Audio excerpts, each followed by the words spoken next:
మొత్తానికైతే కొత్త మంత్రుల లిస్ట్ వచ్చేసింది. మరి కాసేపట్లో రాజ్భవన్లో ప్రమాణ స్వీకారం చేయనున్నారు. ఎప్పటి నుంచో మనం వింటున్నటువంటి పేరు, అటు మనతో పాటు గడ్డం వివేక్ ఉన్నారు. సార్, మొదటిగా హార్టీ కంగ్రాచులేషన్స్. ఎలా ఫీల్ అవుతున్నారు? అంటే ఇది ఒక ఆపర్చునిటీ, ప్రజలకు మళ్ళొకసారి సేవ చేయడానికి ఆపర్చునిటీ. నేను బిజినెస్లో ఉన్నప్పుడు కూడా మా నాన్నగారి ఆదేశాల ప్రకారంగా విశాఖ చారిటబుల్ ట్రస్ట్ నుంచి చాలా పనులు చేయడం జరిగింది. బోర్వెల్స్, క్లాస్ రూమ్స్లో ఫర్నిచరు, ఇవన్నీ కూడా. సో ఎంపీగా ఉన్నప్పుడు కూడా మా నాన్నగారు ఏదైతే సేవలు చేశారో ప్రజలకు, ఇక్కడ గుడిసెలు 75,000 గుడిసెలు వేయించడము, మన సింగరేణి సంస్థను 1,00,000 ఉద్యోగాలు కాపాడి ఆ సంస్థను నిలబెట్టడము, ఇవన్నీ కూడా మా కుటుంబంలో ఒక మంచి పేరు ఉంది. నేను రామగుండం ఫర్టిలైజర్ ప్లాంట్ కూడా రీఓపెన్ చేసి ఆగండి. సో మళ్ళీ ఒక ఆపర్చునిటీ ఉంది. అంటే మీరు ఎంపీగా చేశారు, ఎమ్మెల్యేగా మొదటిసారి గెలిచారు. మొదటిసారి ఎమ్మెల్యేగా గెలవడంలోనే మీకు మంత్రి అవకాశం రావడం ఎలా భావిస్తున్నారు? అటు మీ ఫాదర్ లెగసీ కానివ్వండి, లేదా ఎస్సీ సామాజిక వర్గం గురించి మీరు ఫైట్ చేస్తుంది, ఇదంతా ఎలా ముందుకు తీసుకెళ్ళబోతున్నారు? అంటే ఎప్పుడు కూడా గవర్నమెంట్లో ఉన్నప్పుడు సమస్యలు చాలా ఉంటాయి. ఒక్కొక్క సమస్య దాన్ని అర్థం చేసుకొని అందరికీ మేలు జరిగేలాగా నిర్ణయాలు తీసుకోవాల్సి వస్తుంది.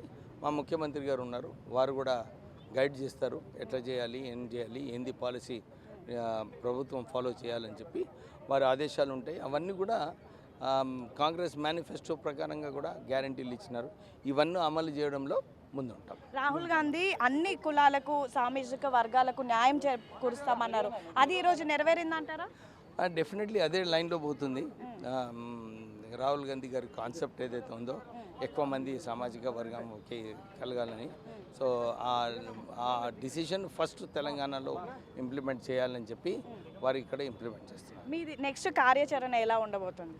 కార్యాచరణ ఏముంటుంది, నెక్స్ట్ పోర్ట్ఫోలియో ఏమొస్తుందో చూసుకొని దాన్ని అర్థం చేసుకొని అక్కడ ప్రజలకు ఒక మంచి స్కీమ్ తీసుకొస్తే ఎట్లా మేలు వస్తుందని అలాంటి కార్యక్రమాలు తీసుకుంటాం. చివరిగా మీతో పాటు చాలా మంది పోటీ పడ్డారు, అయినా సరే హైకమాండ్ మీ పేరే ఫైనల్ చేస్తుంది, ఎలా చూస్తున్నారు?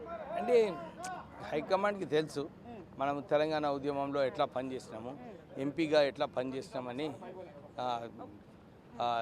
హైకమాండ్కి తెలుసు. అవన్నీ గుర్తించుకొని వాళ్ళు కూడా నిర్ణయం తీసుకుంటారు. ఫైనల్గా మీరు ఏ పోర్ట్ఫోలియో పోర్ట్ఫోలియో ఏం లేదండి.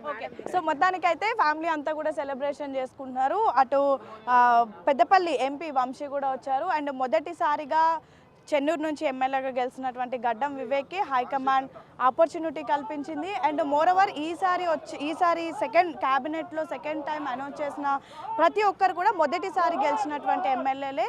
గడ్డం వివేక్ గతంలో ఎంపీగా పోటీ చేసినప్పటికీ మొదటిసారి ఎమ్మెల్యేగా గెలిచారు. గెలిచిన వెంటనే మంత్రివర్గంలో కూడా స్థానం కల్పించారు. అయితే ఈ మంత్రివర్గానికి సంబంధించి అనేక ఊహాగానాలు వినిపించాయి.